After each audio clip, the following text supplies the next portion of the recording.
Avant de plonger dans cette histoire incroyable, pensez à vous abonner à la chaîne et à activer la cloche. Ici, chaque récit a quelque chose à dire, et vous ne voudrez pas en manquer un seul. L'avion filait à 35 000 pieds au-dessus de l'Atlantique, traversant des nuages d'un blanc éclatant. À l'intérieur, l'atmosphère de la première classe respirait le luxe, sièges en cuir blanc immaculé, nappes en lin sur les plateaux repas, lumière douce, écran dernier cri intégré dans les accoudoirs. Chaque détail respirait l'élégance et le confort, conçu pour faire sentir les passagers supérieurs à tous les autres.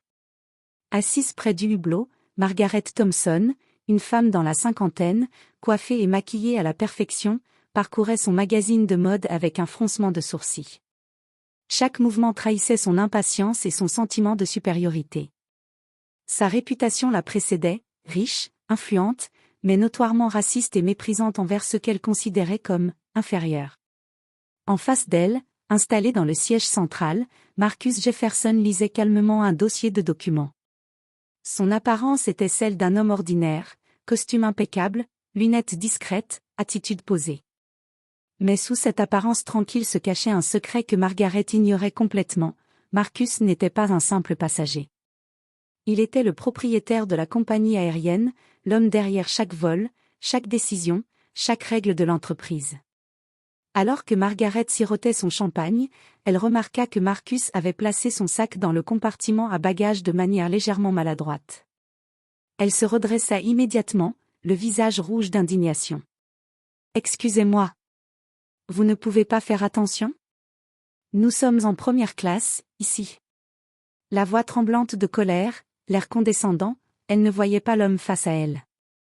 Marcus, impassible, leva les yeux de ses documents et lui sourit calmement. Il répondit avec une politesse mesurée, presque ironique dans sa douceur. « Madame, je vais m'en occuper immédiatement. » Mais Margaret ne s'arrêta pas là. Elle poursuivit ses reproches, humiliant Marcus devant les autres passagers, ignorant totalement qu'elle parlait au maître de l'avion, celui qui pourrait décider du sort de centaines de carrières dans le monde entier. Les minutes passaient et sa condescendance devenait de plus en plus évidente, jusqu'au moment où la situation allait basculer. Car Marcus, jusque-là silencieux et patient, n'était pas le type d'homme à se laisser traiter ainsi. Et Margaret, dans son arrogance, ne savait pas que chaque mot qu'elle prononçait se retournait contre elle, dans un futur proche qu'elle n'avait jamais imaginé. Margaret Thompson ne se doutait de rien. Chaque geste, chaque mot était une déclaration de supériorité. Elle observait Marcus Jefferson, ce passager maladroit, avec une irritation croissante. « Je vous signale que ce n'est pas un hôtel, monsieur. Faites attention à vos affaires, lança-t-elle, la voix tremblante de colère. Marcus leva lentement les yeux de son dossier, ses mouvements mesurés et calmes. Son visage restait impassible, un léger sourire presque invisible au coin de ses lèvres. « Madame, je vous ai déjà dit que je m'en occupe, » répondit-il d'une voix douce, contrôlée. Mais Margaret n'en démordait pas. Elle se pencha légèrement vers lui, le regard dur, et dit assez fort pour que plusieurs passagers autour les entendent. « Je n'ai jamais vu quelqu'un être aussi négligent, et dans cette section. Sérieusement, on dirait que vous ne savez pas ce que signifie le mot « classe ». Quelques passagers échangèrent des regards mal à l'aise, sentant l'embarras de la situation. Marcus, quant à lui, restait calme. Il posa son dossier, soupira légèrement et répondit avec une courtoisie glaciale. « Je prends note de votre remarque, madame. » Margaret, satisfaite de son effet, se laissa tomber dans son siège avec un sourire de triomphe. Elle croyait avoir dominé la situation, humilié un homme, inférieur, selon ses standards. Ce qu'elle ignorait, c'est que Marcus Jefferson, en silence, observait chaque réaction, chaque mot. Non seulement il avait entendu l'humiliation, mais il savait exactement qui elle était, une passagère influente, mais arrogante et méprisante, qui allait apprendre très vite que le pouvoir pouvait changer de main en un instant.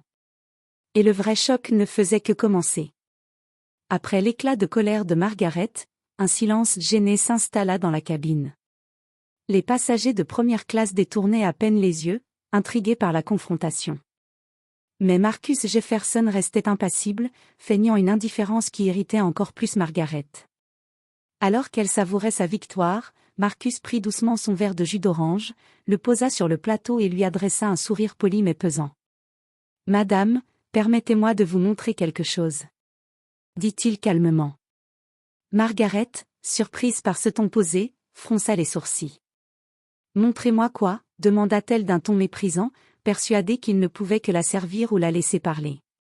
Marcus sortit alors son téléphone et fit défiler quelques documents financiers. D'une voix douce, mais avec une autorité sous-jacente. « Vous voyez, madame, je suis le propriétaire de cette compagnie. Chaque vol, chaque décision, chaque protocole ici dépend de moi. » Margaret écarquilla les yeux, croyant d'abord à une plaisanterie. « Arrêtez. Vous vous moquez de moi » s'exclama-t-elle, la panique commençant à poindre dans sa voix. Marcus resta calme. Il posa son téléphone sur le plateau, affichant le document officiel de propriété de l'entreprise, avec son nom et sa signature bien visible.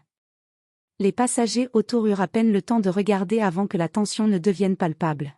« Chaque mot que vous avez prononcé contre moi, chaque remarque désobligeante.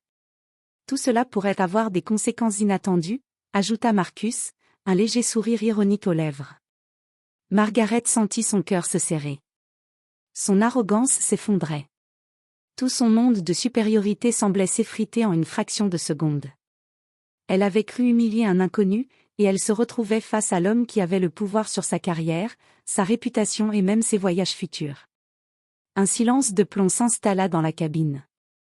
Les passagers retenaient leur souffle, conscients qu'ils assistaient à un moment historique, la confrontation entre l'arrogance et le pouvoir réel, entre le préjugé et la justice silencieuse. Et à cet instant, Margaret comprit, trop tard, que le vrai contrôle n'était jamais là où elle pensait. Margaret Thompson était encore sous le choc. Son visage, rouge de colère et de honte, trahissait une confusion qu'elle n'avait jamais ressentie auparavant. Autour d'eux, les passagers de première classe observaient silencieusement la scène, certains étouffant des rires, d'autres choqués par le retournement brutal. Marcus Jefferson, toujours calme, posa doucement son téléphone sur la table. Tous les documents officiels étaient visibles, montrant clairement qu'il était le propriétaire de la compagnie aérienne. « Madame Thompson, » dit-il d'une voix glaciale mais mesurée, « je crois que vous avez besoin de comprendre quelque chose. » Margaret, tremblante, balbutia. « C'est impossible, vous êtes le propriétaire ?» « Exactement, » répondit Marcus avec un léger sourire. « Et tout ce que vous venez de dire à mon sujet ? Chaque remarque humiliante que vous avez faite, eh bien, elle ne restera pas sans conséquence. » À ce moment, l'un des stewards s'approcha discrètement, mais assez pour que Margaret voie qu'ils avaient tous été informés de la situation.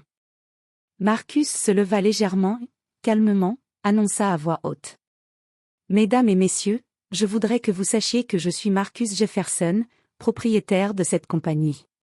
Et ce que vous venez de voir est un excellent exemple de ce qui se passe lorsqu'on juge les autres sans connaître leur valeur. » Un murmure parcourut la cabine. Margaret sentit tous les regards se tourner vers elle. Ses gestes arrogants, sa voix hautaine, ses moqueries, tout cela semblait maintenant ridicule, pathétique même, sous le poids du pouvoir de Marcus et de la conscience publique.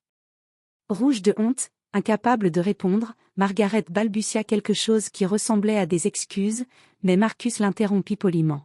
« Il n'est jamais trop tard pour apprendre l'humilité, madame. Mais je vous conseille de réfléchir à vos paroles avant de les prononcer à l'avenir. » Margaret se rassembla, humiliée publiquement. Les passagers, silencieux, observaient le triomphe tranquille de Marcus. Ce qu'elle croyait être une simple confrontation en première classe était devenu une leçon magistrale sur l'arrogance, les préjugés et le vrai pouvoir. Et tandis que l'avion continuait son vol, Margaret comprit enfin que l'humiliation qu'elle avait infligée à Marcus avait retourné contre elle-même, et qu'elle ne pourrait jamais l'oublier. L'avion continuait son vol, mais l'atmosphère en première classe avait complètement changé.